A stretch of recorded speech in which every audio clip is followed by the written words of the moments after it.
Brad Keithley, Managing Director of Alaskans for Sustainable Budgets. Welcome to the weekly Top 3, the top 3 things on our mind here at Alaskans for Sustainable Budgets for the week of July 6th, 2026. The weekly Top 3 is a regular segment on The Michael Dukes Show. The show broadcasts on both Facebook Live and YouTube Live, as well as via streaming audio from the show's website, weekdays from 6 to 8 a.m. I join Michael weekly in the first hour of Tuesday's show from 6:10 to 7 a.m. for a discussion between the two of us about our 3 issues.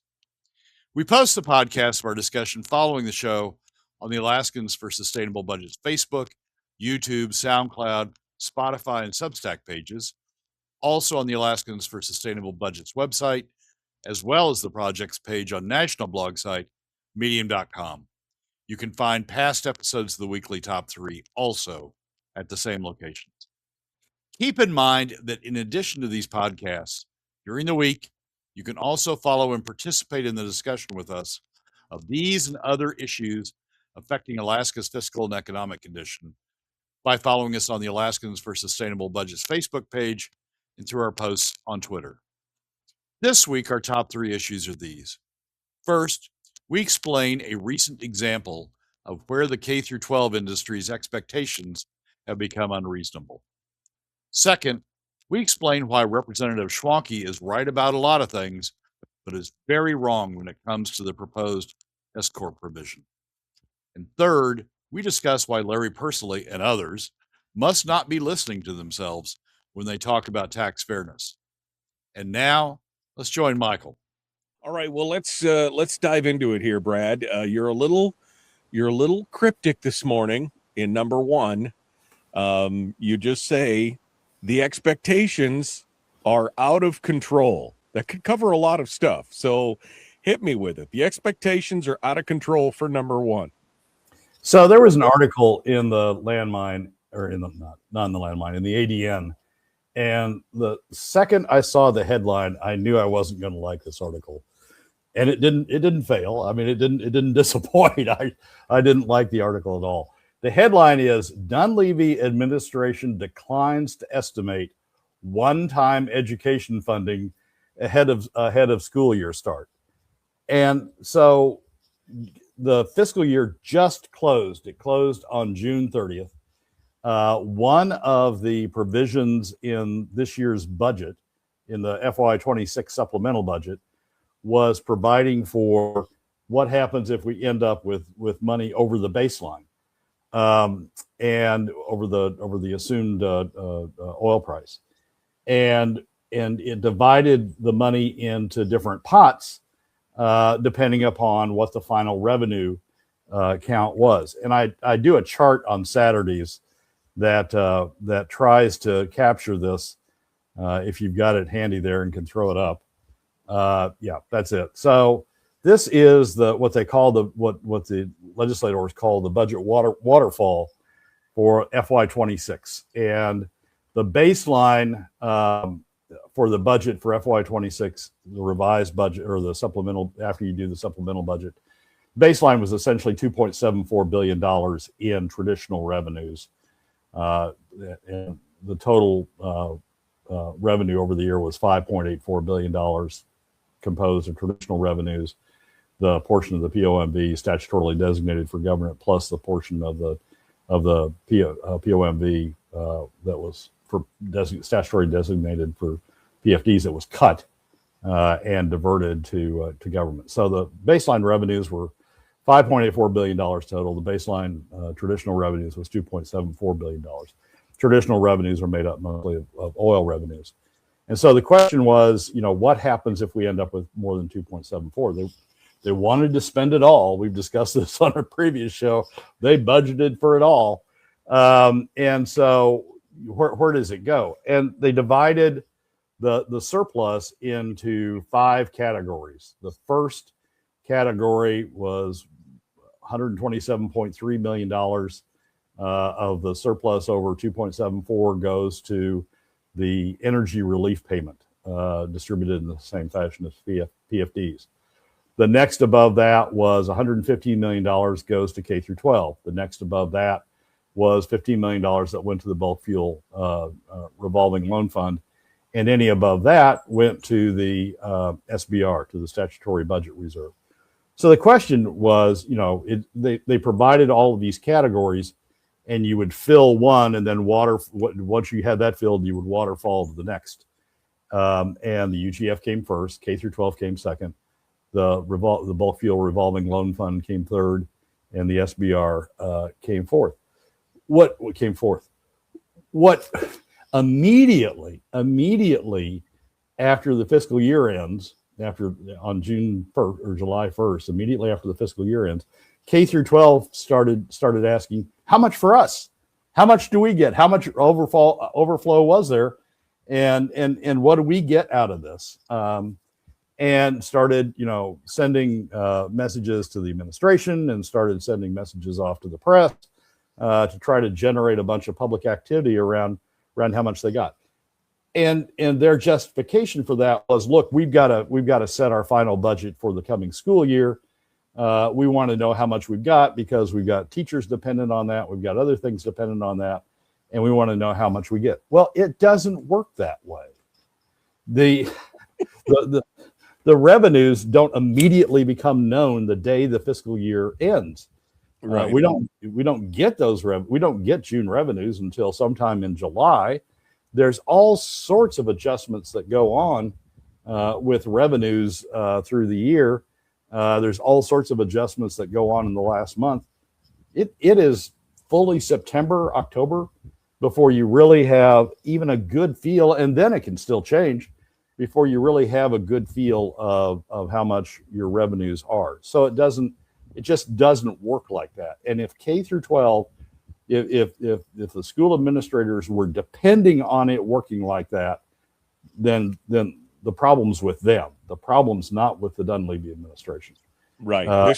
This is an administrative problem, which we've talked about a lot on this program, how this is an administrative problem where that's just, piss poor management on your part does not constitute an emergency on my part. I went over this article yesterday with the listeners because I just found it ironic that that the school board and everybody else was whining, you're not giving us what we need. You didn't. Look, the legislature set the deadline. The legislature themselves said August 31st because they know it's going to take a few weeks to get all the revenues together and figure out where you're at. But they're immediately bleeding to the public that, we just can't do, our school year is going to be trashed because they won't give us the extra money now. It's just more of the same at this point. It is. And the headline, I mean, this is another case where you can point to the ADN and said, and say, look, you guys are causing a problem where you shouldn't. I mean, Dunleavy administration declines to estimate. Well, they can't. And part of the reason here is we're close. I mean, this is my effort to look at the waterfall. This isn't entirely accurate. This is using some estimates from a DOR projection of what each additional dollar in oil revenue means in each additional dollar in terms of a barrel of oil means in terms of oil revenue.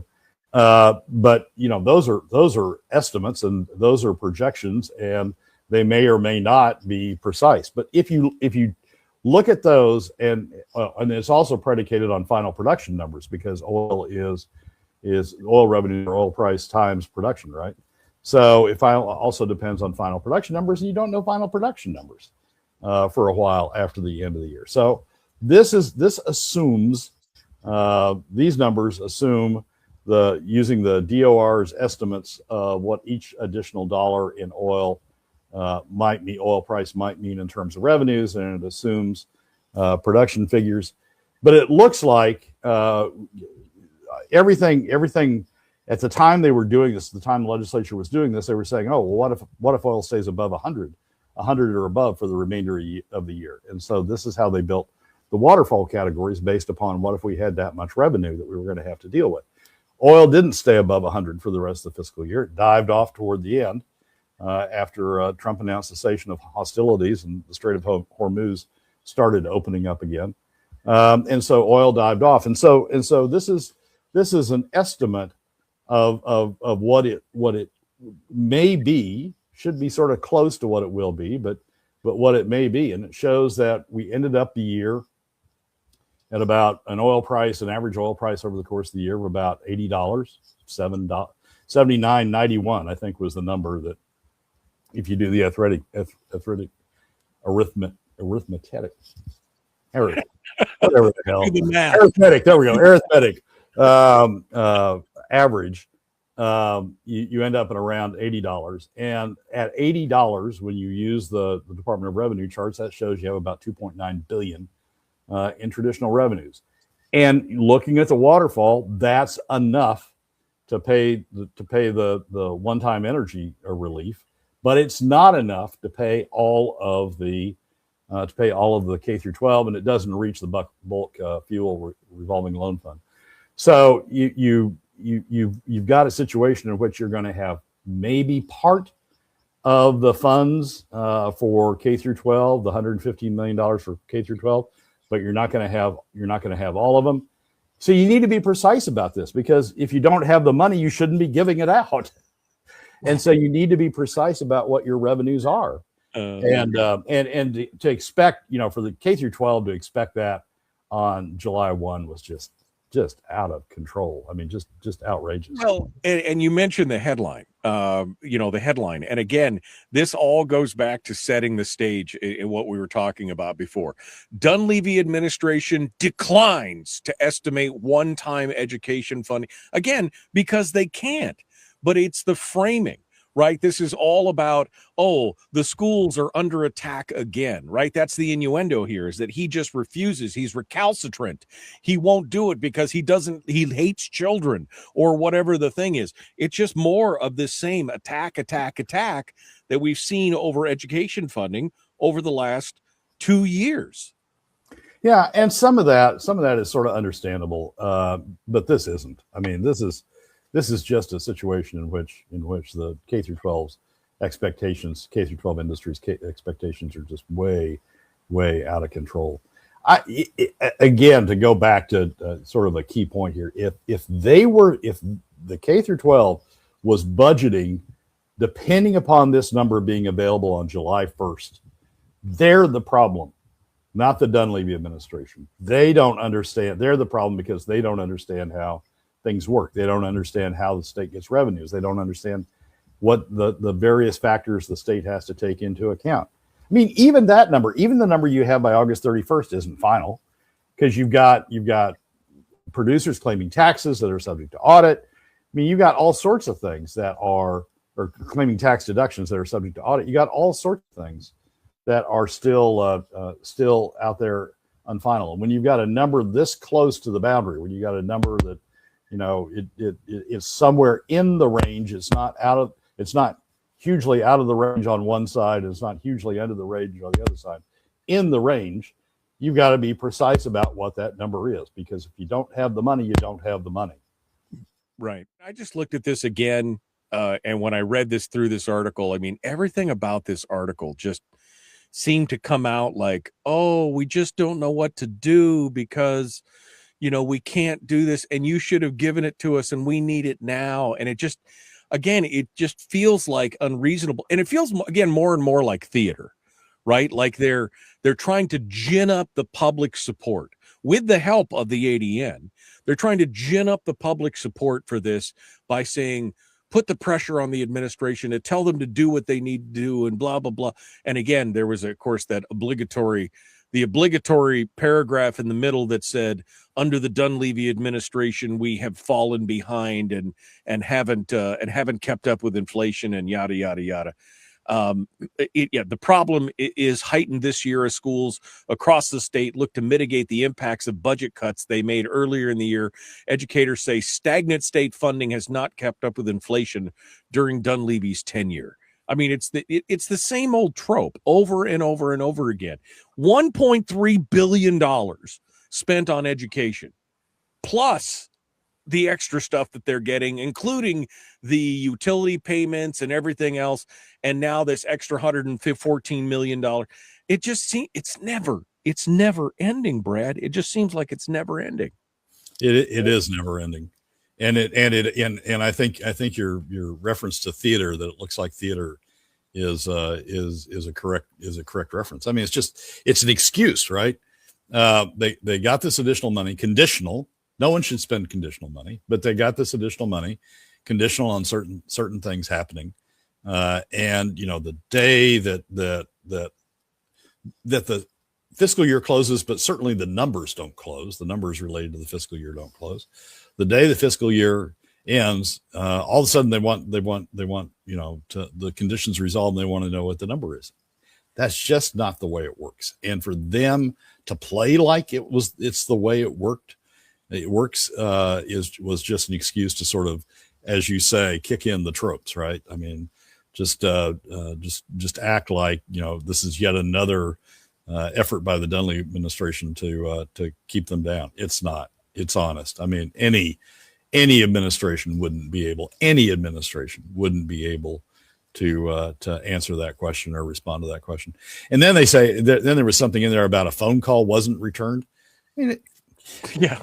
It's July 4th weekend. Right. It was a Monday. This article came out on a Monday of a July 4th weekend when Friday was the holiday and the first was a Wednesday. You had one day and you didn't return my phone call. What's going on? You didn't return my phone call. You're trying to hide it. Yeah. I want my money and I want it now. It reminds me of that kid in Better Off Dead, the movie Better Off Dead, chasing John Cusack throughout the whole movie. I want my $2. I want my $2. I mean, that's what, that's what it feels like. The whole thing is just they're running around chasing you around. Where's my money? Shut up and give me my money. That's a continuous problem. Yeah, and it sort of exposes the K through 12 industry as being, theater.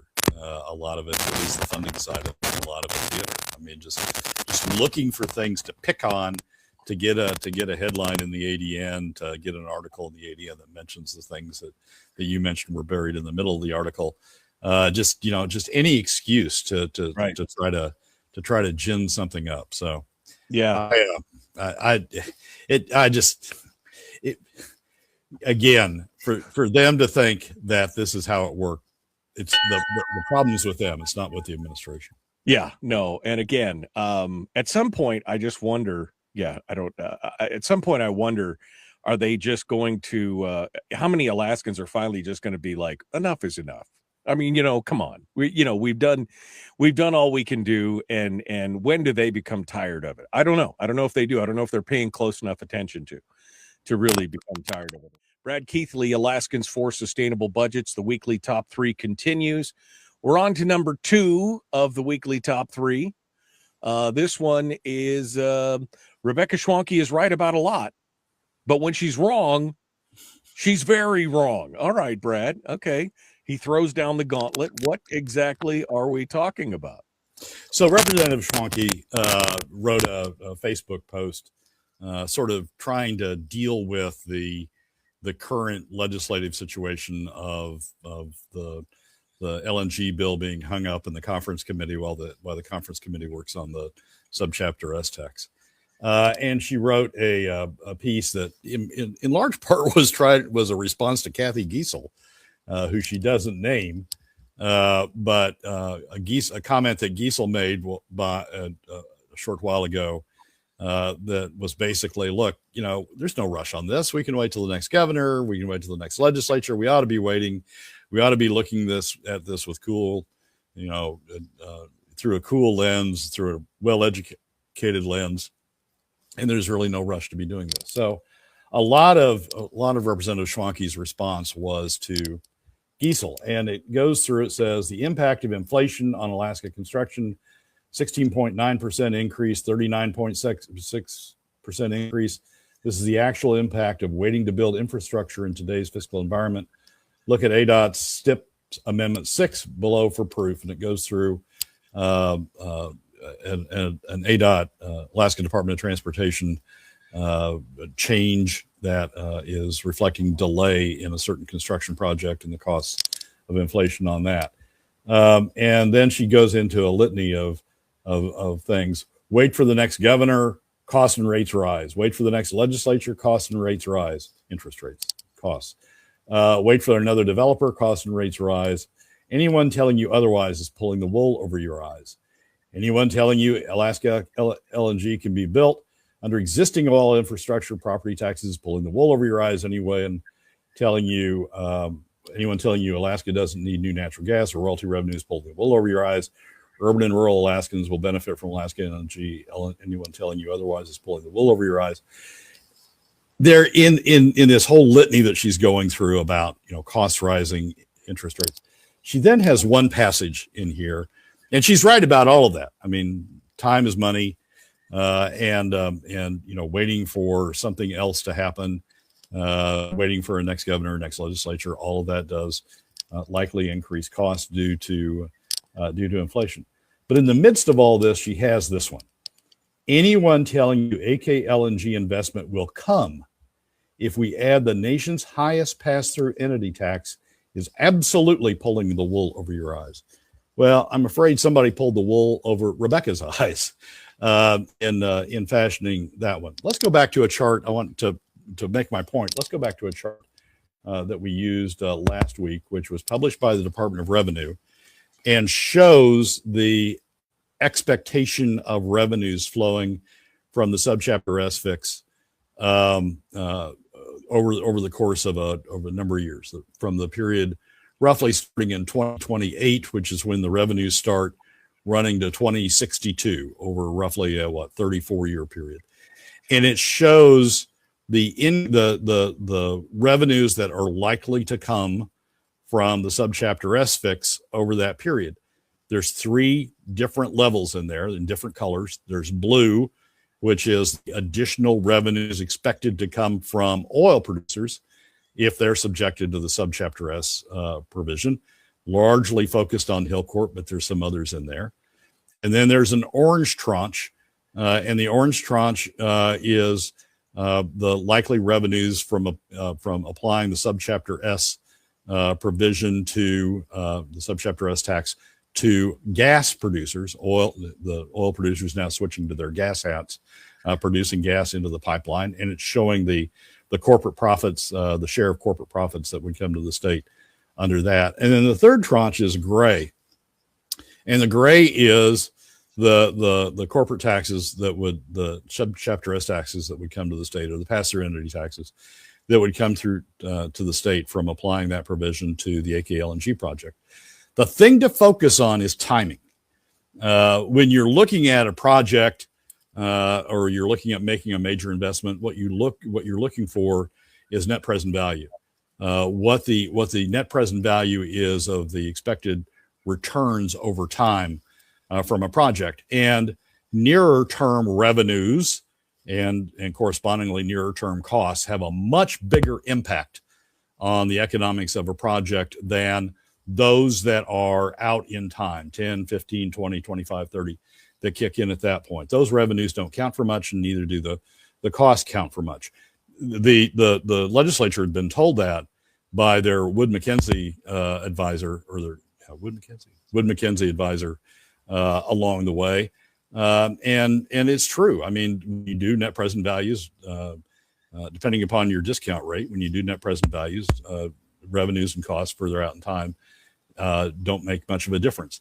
The revenues, when you look at the gray lines really don't kick in. The taxes from the LNG project really don't kick in until you get to 2046 and 2048, and then they kick in at higher rates. But 2046 is 15 years, more than 15 years after the project starts deliveries.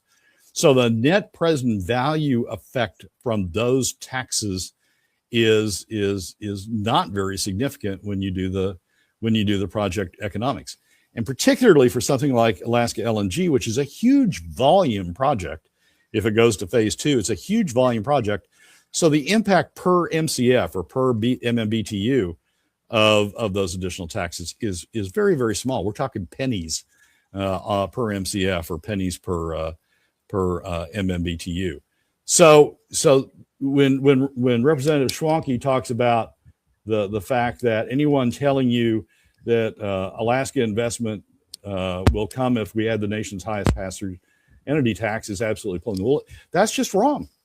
I mean, we would be passing a tax, but the near-term impact of that tax is largely on oil producers, And then if the gas line starts, if it goes into phase 2, then on the gas producers, because of depreciation, tax depreciation that the project would have the benefit of, because of the net operating losses that they would incur in the early years, that they would be able to take against their taxes, again because of depreciation largely. Because of all of that, the tax itself doesn't kick in for a large number of years out into the future.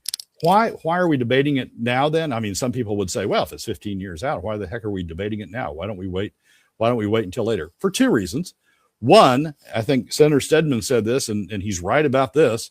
You want the project to know what the rules of the game are before you start the game. And Hillcorp has spent all the last 10 years, whenever they purchased BP, they've spent the last period of time complaining about, when we talk about the S-corp provision, you're trying to change the rules of the game on us by applying the corporate tax to us after we've already bought the property. That doesn't measure up, because they bought the property that BP had been paying taxes on, and they did their economics based upon continuing to pay the taxes, because they didn't think Alaska would be so foolish as not to apply the taxes to them. But the reason we're having the debate now is, one, to set the rules of the game for the project before the project starts, so everybody knows what the ground rules are. And so when they do their economics and they do the net present values and they do the other calculations that projects do, they will know that's going to apply to them when we get to that point. The second is to pick up oil. I mean, and to fix the S-corp loophole that we've created for oil, and to make sure it doesn't go along to gas production when we get to gas production. So that's why we're debating it now. But the impact on the project and the impact on net present value isn't until way out for the Alaska LNG, for the pipeline and the LNG process, isn't until way out in the future. And that impact is not significant enough to move the needle on the project. So when Representative Schwanke says, anyone telling you AK LNG investment will come if we add the nation's highest pass-through entity tax, is absolutely pulling over the wool over your eyes. No, you're someone claiming that they won't come because of the subchapter S fix is the one attempting to pull the wool over everybody's eyes, not the reverse. It's it's interesting because, again, you and I disagree on this as far as the timing. I'm not opposed to changing the S-corp tax. I think it's something we should be discussing. I think there should be a deep dive into it and explain why, fors and pros and cons and everything else. My main bone of contention is the fact that they're trying to leverage it against a must-pass project bill, instead of going through the normal process, public commentary, doing all the normal things that would happen on a bill, especially a bill of this magnitude. And I would think that it would have a chilling, just from the outside looking in, it would have a form of a chilling effect on potential investors if this was there, if this extra tax was there. But you've pointed out, obviously, there's other places that have similar types taxes with different kind of gimmies and different things, Louisiana, Texas, etc. But again, the fact that they're kind of bypassing the whole normal process is really what kind of gives me heartburn on this. Well, we've been discussing I don't know where some of these people have been, to tell you the honest truth. We've been discussing the subchapter S fix ever since Hillcorp bought BP. Yep. And it's not like we haven't studied it. It's not like we don't know what it does. It's not like it's anything new and novel and unique. And so it's not. This is not a suddenly came out of the dark debate. This is a debate that's been ongoing. It surfaces here for two reasons. One, again, because as Senator Stedman says, you want people to know the rules of the game before they make an investment. We don't want to get 5 or 10 years out and start addressing whether this applies to the LNG project, because then they'll go, oh, we made our investment based upon the assumption that these wouldn't apply, and now all of a sudden you're going to apply them to us. That's unfair. You're changing the rules in the middle of the game. We have investors. We have you've now switched on us, bait and switch on us. And so I think it's absolutely appropriate to raise this issue now before they go down the road of the project, so we don't face that debate and face that problem later on. The second reason now's the right time to do it is because because we've already got this issue on oil. We're on the cusp of having the issue with gas producers because the gas producers on the North Slope are going to be producing gas into this project. And the question is whether, what are the rules going to be the rules of the game going to be from the corporate income tax side on the gas producers. And so, and the gas producers aren't that far away. If you look back at the chart, it's when the orange hits. So it is absolutely appropriate to raise this issue now. One, because we're giving them the rules of the game before the project gets underway. And two, because we've got part of the issue now on the oil side. We know it's coming on the gas side, gas production side, and we need to get those rules resolved before we get to that point. Terry says, comment from her, the tax debate is a separate issue. The session is about building the gas line. Your argument, of course, is they need to know what they're looking at in the future, and now is the perfect time, in your opinion, to talk about it. Yeah, that's absolutely incorrect. The part of building the project is knowing what the tax rules are. It's integral to the project. Anybody who does project finance will tell you understanding the tax rules is integral to the project. And so now is absolutely the right time to raise the tax issue that would be applicable to the project. Ron asked the question, will there be unintended consequences to small business if the S-corp tax passes? Because there's been a lot of talk about businesses that heretofore have never been subject to this. In fact, really had nothing to do with oil and gas to begin with, but may now. Rob Myers brought up a couple businesses in Fairbanks that may be tasked with helping to build the gas line, et cetera, et cetera. Will there be unintended consequences for other small business? I don't think so. I mean, we have long since had a corporate tax system that separates the treatment of oil and gas corporations from the treatment of other corporations. And the Supreme Court upheld it in a 1984 decision and said, yeah, you can tax oil and gas companies differently than you tax other companies. And there's a bunch of reasons for it. And they even brought up, those challenging it even brought up the equal protection argument that I've heard some people mention. And the court said, no, this isn't an equal protection problem. And so we've long since had that division on the C-corp tax side. I don't think it's a big step at all to have that division on the S-corp tax side and say, look, we're going to apply these rules just like we apply separate rules to oil and gas corporations on the C-corp side. We're going to apply separate rules to oil and gas corporations on the S-corp side. And at the margins, there may be, I don't know what Rob was talking about, but at the margins, maybe there's some company that will deem to be an oil and gas company that otherwise wouldn't be. But we can fix that by just, better defining what oil and gas corporations are. If there's that sort of marginal blip going on, but to use that as an excuse for solving what's been a significant S-corp problem, an S-corp loophole through which, companies that are engaged in the oil and gas business, just because they happen to be organized as S-corps, to use those marginal concerns as an excuse to avoid applying the S-corp to the same type of oil and gas companies that the C-corp, special C-corp provisions have applied to.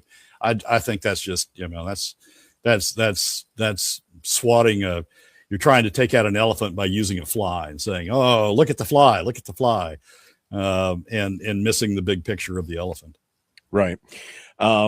And interestingly, also, the one thing that we all seem to forget is whatever the taxes are, whether it's S-corp, C-corp, or everything else, the tax is merely just going to be passed on to the final consumer anyway. So we're paying for it one way or the other, right? Well, do you want to pay for it through PFD cuts, even deeper PFD cuts? We don't have surpluses in this state. We have what's the number? $1.9 billion deficit. Right. And we don't have surpluses in this state. So we're paying taxes one way or the other. Alaskans are paying taxes one way or the other.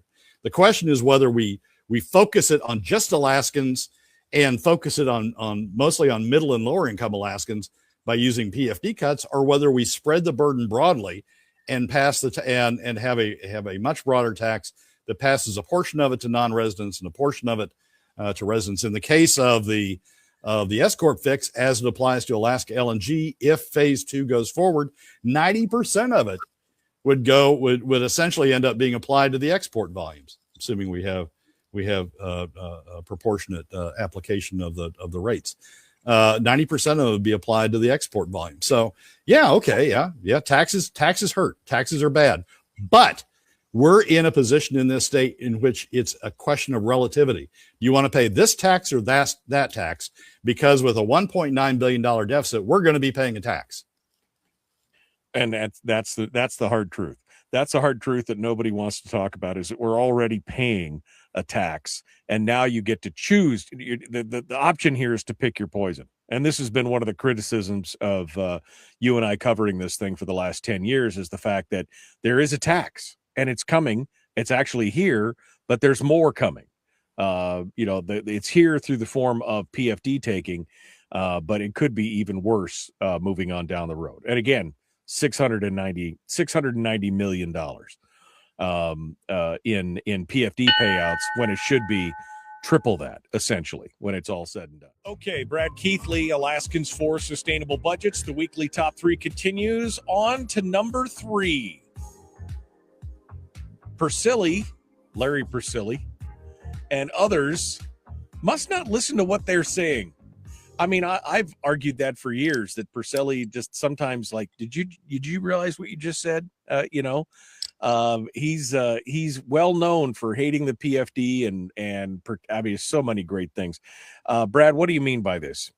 So he wrote an opinion piece that appears in the ADNs and appearing in other publications. The title of it is "A Little Less Tax Break, a Little More Tax Fairness." And basically, it's focused on the subchapter S issue, because what isn't these days? And basically, it's an argument that, look, taxing subchapter S corporations the same way we tax subchapter C corporations is tax fairness, and having tax fairness is a good thing. It's a thing that spreads the burden more broadly. It reduces the impact of the burden on, if you spread it broadly.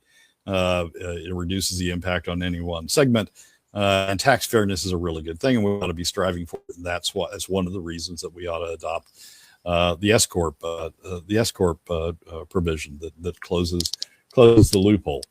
And here's sort of the key paragraph in that regard. It says, "It seems reasonable that all companies, whether privately held or publicly owned, whether oil and gas producers or not, should pay a tax on their profits so the state can provide the services the companies and employees need and use." And it sort of talks about the ultimate broadness. I don't agree with, but it sort of talks about the ultimate broadness of broadening a tax and getting with the goal being to get everybody to contribute. I sat there and I read this article, and I remember a joke out of the old TV show 2.5 Men, or Friends, or Seinfeld, that repeated through a lot of comedies. It was, somebody would sit there, like Seinfeld would sit there and look at George and say, "Do you actually hear what you're saying?" When George was making some sort of argument that he doesn't live up to. And I'm sitting there going, does Larry hear what he's saying? Look, yes, everybody ought to pay a little bit. We ought to have broad-based taxes. We ought to have taxes that apply to non-residents as like a sales tax. We ought to have taxes that apply to like the other 49 states plus the District of Columbia do. We ought to have taxes that apply to non-residents as well as residents. Non-residents use a portion of the service. They ought to pay a portion of the costs of government. We ought to do that on the corporate side. Larry's right. We ought to do that on the corporate side. We also should do that on the personal side. And we're not doing that. I mean, that's where Larry's not listening to himself. Through PFD cuts, we're focusing taxes just on Alaskans. Non-residents pay nothing. People who come into the state, who use the services of the state, don't get a PFD. They don't contribute nothing to the cost of state government. It's all being taken out of the hide of Alaskans by using PFD cuts. And the other characteristic of PFD cuts is it hits middle and lower income Alaska families hardest. It is what Matt Berman, ISER professor Matt Berman, has said is the most regressive tax ever proposed. Not only in Alaska, but internationally, most regressive tax ever proposed. And it hits middle and lower income Alaska families hardest. Middle and lower income Alaska families would pay less as a share of their income by using a sales tax or by using an income tax, a flat tax, any other approach that has been studied and looked at out there, middle and lower, and I'm talking about upper middle income Alaska families too.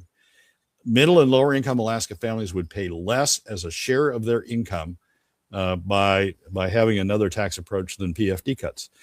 The top 1% escape by paying 0.9% as a share of their income in tax through using PFD cuts. The lowest income bracket pays something like 30% of their income through by using PFD cuts. Middle income Alaska families pay something like 8% of their income as a share of income by using PFD cuts. So Persily's right.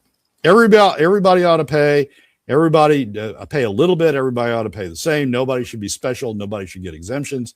Nobody should be somehow avoid taxes. It's true of the C-corp, S-corp situation. It's also true of the personal taxes that we're paying through PFD cuts. We ought to be using a tax approach that is consistent with what Larry's argument is about corporate taxes.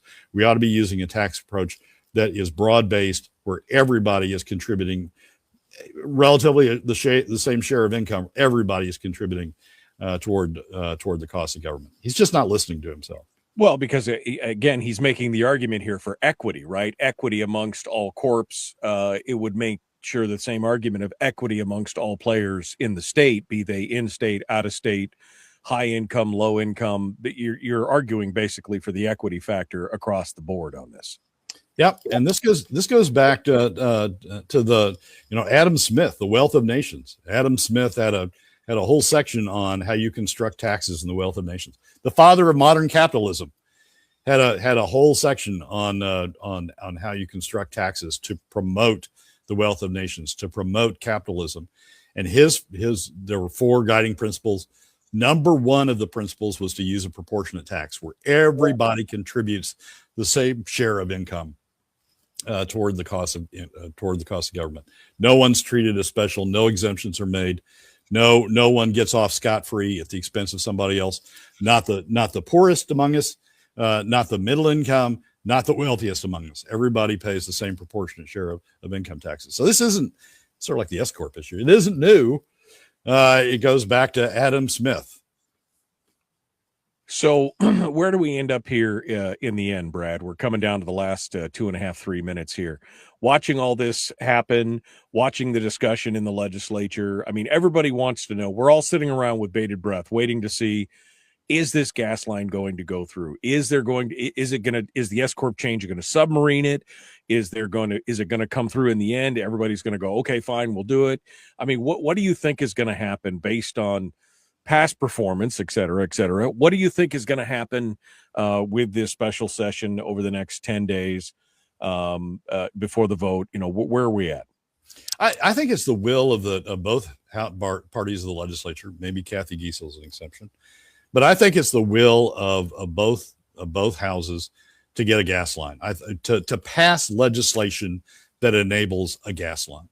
And I think it's the will of both parties to do that. The question is, what are the terms of it? And one of the terms, necessarily so, is what are the taxation rules? I mean, when somebody says, you can't discuss taxes, that's how this session started.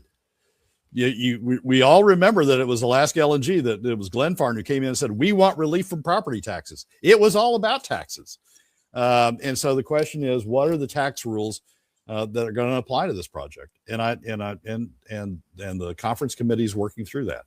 I hope that they include the S-corp provision. I hope we're finally able to put the S-corp issue behind us. I hope that 10 years from now, we're not debating applying the S-corp provision finally to Alaska LNG, and LNG is going, oh, wait, you can't do that in the middle of the project. You should have done that at the beginning of the project. I hope we get that issue resolved, just in the same way that they want the property tax issue resolved before they go into this project. So I hope we get the property tax issue resolved. I hope we get the S-corp provision resolved. And it's sitting there waiting to be done. The S-corp provision, unlike the people who want to blow it up into something big, it's not a big deal to the project. It doesn't affect, because of the delay, it doesn't affect the project finances or the project dynamics significantly. And it solves a lot of problems, and it gets the S-corp issue out of the way and done before this project goes, so everybody knows the rules of the game when they get into it. I hope the S-corp provision's there. And if some people don't want to vote for the bill because it's got the S-corp provision in it, or if Governor Dunleavy vetoes it because it's got the S-corp provision in it, then that's their decision not to go forward with the project. It's not the decision of the people, right, including the S-corp, because they're setting the rules of the game in advance. It's the problem of the people who oppose it that would kill the project. I mean, we saw this before. We saw this when there was the tax credit thing, and they immediately came back out and said, "Oh, but you promised, and it was a thing, and this is what we were planning on." And things change. We always know that things change. So if it gets involved, if the S-corp thing goes through, I mean, it's not going to hurt my feelings. I just don't want it to be a stumbling block for the running of the gas line. Well, if it's a stumbling block, it's a stumbling block created by those who don't want an equitable tax situation. I just don't want it to be a stumbling block. That's my whole point here, is that I don't want it to be a stumbling block. And Frank asked the question, will passing a new S-corp tax kill the line? You're obviously a no. You don't think it will. You think they'll just be like, okay, we thought we'd get it, but we didn't, so we'll deal with it, right? I mean, that's kind of, they didn't want it, but it's not a deal killer in your opinion. No, it is. I mean, again, I don't know if Rebecca consulted a project finance expert or an investment banker before she made that comment, but again, it's so remote in time, it doesn't have an effect on the present value of the project. It doesn't have an effect on the project economics. And again, because of the volume involved, it's pennies on the dollar in terms of the impact it would have even once it kicks in. It's just, I mean, it's not going to, it should not kill the line from the perspective of financial analysts, from the perspective of investment bankers, from the perspective of project finance people. It should not kill the line. If it kills the line, if people keep claiming it's killing the line, what they're doing is they're really making a different argument. It's basically, we don't want to pay taxes. You guys continue to pay taxes through PFD cuts. We don't want to be the ones. We don't want to be contributing to the cost of government. You guys continue to bear the full share. It's a debate. It's not a debate about whether the project works or not. It's a debate about who pays the cost of government.